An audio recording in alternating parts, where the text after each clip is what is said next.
Okay, right off the bat, I mainly came to this show solely out of nostalgia. Most car shows in my hometown and general area-ish are, mostly old guys in muscle cars. I'm more of a GDM tuner weeaboo, as you know. But I still like going to them sometimes, I can see the appeal in old muscle cars, and honestly, before I discovered GDM cars, I was all about them muscle cars, baby. Like, my dream car as a kid was an S197 Mustang, or a PT Cruiser. What the Sigma? Yeah, the reason why I say I came for nostalgia was because it's actually hosted at my old high school. It's a fun fact about my high school. Adam LZ actually went here, and apparently one of his cousins was a classmate of mine. He drove like a WRX. It was kind of an asswipe, though.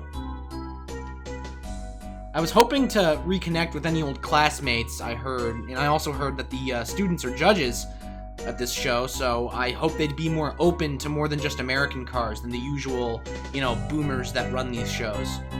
So I tried parking by the greenhouses in my old parking spot that I always used to pull into for school, but it was taken by a guy in a Ford F1. Yeah, Ford F1, not F-150. Yeah, it's that old. It's before the Ford F-150 got its 50. Speaking of trucks, there were way more trucks here than usual. And trucks! Now, pray tell, what is a trug? A trug is a made-up term I just made up right now about a usually American pickup with some exceptions ranging from about the late 1940s to the early 2000s or so, has been modified or aged in such a way that it exudes this indescribable trug energy. Trugs come in all shapes and sizes, from little baby trugs to mega trugs, to dirt trugs, and street trugs. This image of this GMT 400 and OBS Ford perfectly encapsulates the ethos of the trug. This GMT 400 on the left is a mere truck. The OBS Ford, on the other hand, is a classic example of a trug. I someday aspire to push my dad's old GMT 400 Chevy that, we know as Big Red to trug status. Similar to this deeper red GMT 400 that looks remarkably similar to her, albeit with a lot more accoutrements. See, look at it. Okay, minus the LS, I'd still keep the old 350 that's in it. Wow. Damn, this is still really clean swap, though. I wonder what motor this is. Oh, they even painted the block to match the body color of the truck. Yeah. And so, even the interior looks exactly like my dad's truck. Minus a few little things like that and that. But other than that, it's... Oh, wait, digital odometer? Okay, this one might be a newer one. Probably a 90... I don't know if that was an option or it became standard after a certain year, because my dad's the 96. And I love the bumpers on this. I'd love a bumper like this on my dad's truck. But for now, my dad's truck has to kind of sit in a dilapidated state because none of us have the money to restore Big Red to her former glory. But someday, this is the goal. Make Big Red look like this. Or turn Big Red into a monster truck. One of the two. This, I'm not sure if it's a trug, or an abomination of nature, or rad as hell. One of my favorite things about these shows is I like confusing the fuck out of the Hank Hill types that show up here with my right-hand drive toaster on wheels, even if I get asked the same 5 questions. That thing from Europe? Is that thing British? What kind of mileage do you get?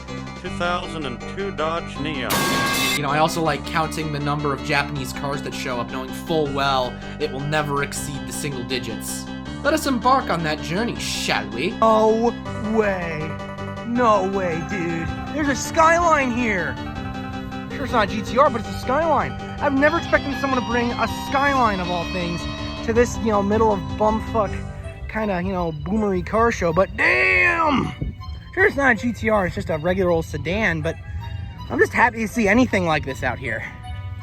Ha! Nice! Let's get some rolling. Oh, finally, something good. Nice!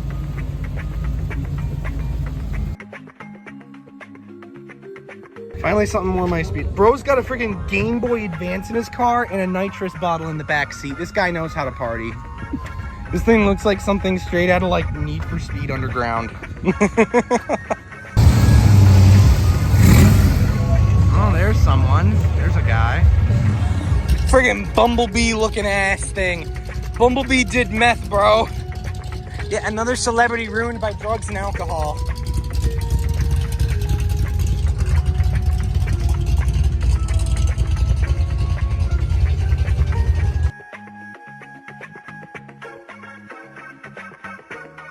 Ah, something more to go next to the other Subaru. Nice. Oh. Okay, so that's GDM car number 4, I think? Yeah, GDM car number 4. Finally, something good.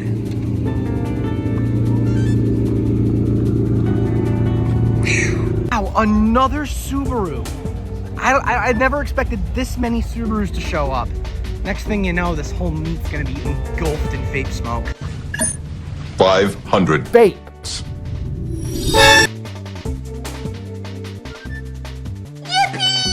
As a bit of a bonus, here is the only other technically correct GDM car here. The best kind of correct. This I like. Now this is actually the only other technically GDM car here. This is a MG RV8, I believe. Yeah, MG RV8. And this basically, they had a bunch of spare body shells laying around at British Leyland or something, and they decided to cram in a 3.5 liter Rover V8. And a majority of them actually were sold in Japan. And so this one is GDM technically. Yeah, take that, Skyline guys. I'm GDM too. Some non-car related pluses were definitely the food trucks that were pretty solid in terms of quality and to a lesser extent price.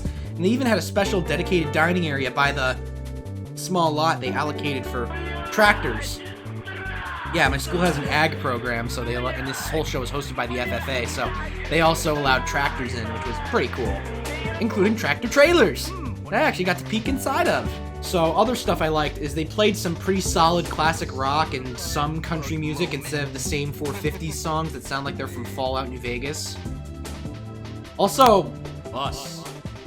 I actually got to go inside the bus. Alright, welcome to MTV Cribs or something. I think they'll let us in. Welcome to MTV Cribs in this GMC Bluebird bus. We got really cushy, comfy seats, I think. We got this.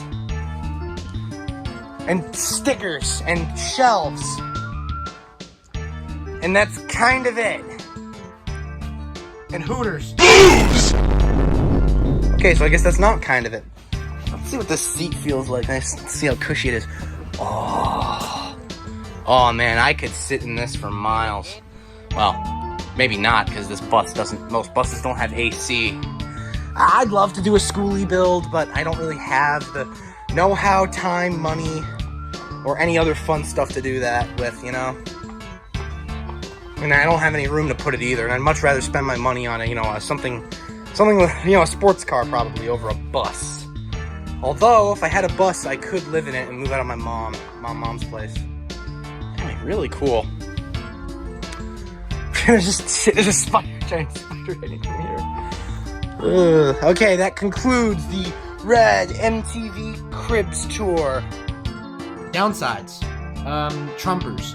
Lots and lots and lots of Trumpers. I mean, my town is a red town, so whatever. Listen, I don't want to bring up politics too much in my videos, but there's a time and a place for politics, and car shows is not one of them. Then again, I can't control what people wear. It's just a coincidence they came wearing their MAGA hats. Thankfully, only one vehicle had a Trump sticker on it, which is surprising.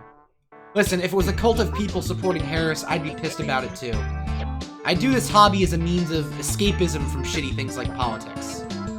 And also, the judges were surprisingly biased towards American cars, which I was not expecting.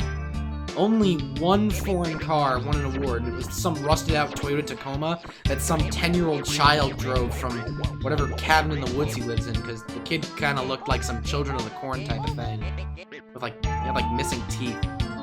I will commend the fact that it won Rustiest Vehicle. That's a pretty rad award. I just never expected them to gravitate towards American cars, but they were also really gravitating towards trucks, which makes sense, because there were so many trucks, including this truck that won Best in Show. I can't say I disagree with that, but I do wish that the shows near me had a bit more appreciation and love for cars like mine. Hopefully those welding class kids cook some more and make enough trophies out of cool scrap metal and engine bits so we can have a best foreign car category.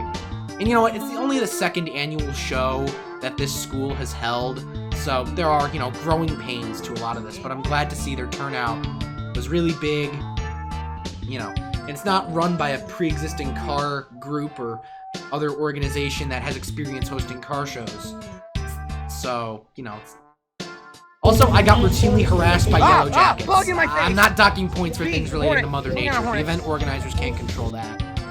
My final score for the second annual Nonawag High School Kickin' Country Car Show is 3.5 smoking power strokes out of 5. Now, if you'll excuse me, I have a cheaply priced Mark IV Supra to catch.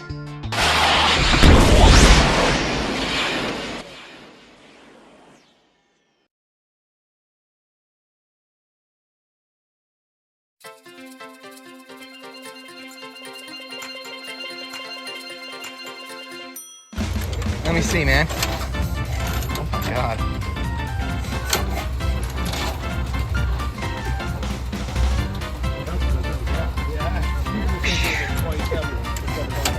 Oh, this thing's older than my grandma. And she's dead. Wow. That is gnarly. I don't know how. People were way tougher back then. Subar Tech Tenka International. Man, some of the decals peeled off. So if you look in here, the shifter, it's the number, it's Japanese for 1, 2, 3, 4, 5, and 6. He's wearing a tuna no crust hoodie. Nice. No lowballers, I know what I have. We'll trade for dirt bike. Finally, a car tinier than mine. Oh, it's right-hand drive too, just like mine. You those friggin' race car seats, that's hilarious.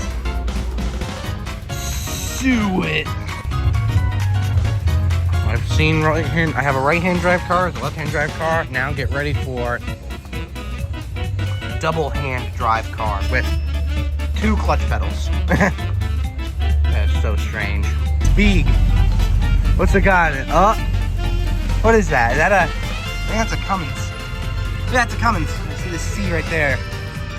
Power stroke guys are seething right now. $6,000 in 1977. Why can't we have a brand new car for $6 grand anymore? This is like the ideal daily driver for me. My God. Oh, he's missing his hood ornament though. Probably some kid probably stole it in the 90s and put it on his necklace. Because I heard that's what people used to do back in the day. If you had something like a Cadillac or a Buick or a Rolls, they'd rip your hood ornament off and put it around their necklace. Ah, of course it's a Florida car because these body-on-frame barges rusted out. Oh my God, it's just the best. Oh, I didn't notice this for a minute. I didn't know, like, it just looked like a Trans Am, but oh, would you look at that? Turbo 4.9. Now this is rad. Wait, oh, 4-wheel disc. Oh man, this is so cool. Like, I don't, wait a minute. Oh, there's boost gauges on the hood, turbocharged, normal, medium, high. That is so rad. I wonder how much one of these is, like a Turbo 4.9, because they didn't make a lot of these. Turbo 4.9 Trans Ams. Oh, no, but even with a turbo, it still made like 200 horsepower, something weak like that. It was the Malaise era. But, oh, dude, I've never seen a Turbo 4.9. You'd never realize it either, because, you know, it kind of blends in with all the other American stuff here. What in the YouTuber build looking thing is this? Boomer Cruiser. Hey, he's kind of self-aware. He's got the friggin' all the way shit. He's got Deadpool just chilling there for some reason. Craziness. You like it? Yeah. Oh, thank you. Yeah. Because it's just nice seeing a Corvette that isn't just some, we're one of one, blah, blah, blah. You know, man? Yeah! Yeah, they all say, oh, this Corvette was made on Tuesday by Joe Ligmaballs in Le Mans Blue, and it has a unique piss stain on one of the seats. It's one of one. Pull, pull! Pull, pull!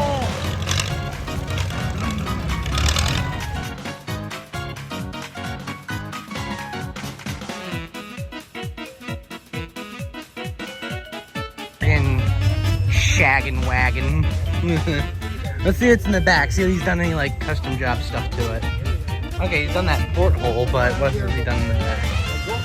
Oh, just nothing but shag carpet, of course. Oh god, he's even got shag on the ceiling. Shag carpet the world. Wow. Ugh, I don't want to know what's going on in the back of that van. Wow, they finally spruced up the old koi pond. Because I remember when I was here, there always used to be just frogs here. And they used to try catching them. And everyone thought I was weird for hunting frogs like a wild animal. I'd sneak up to them like a cat and grab them.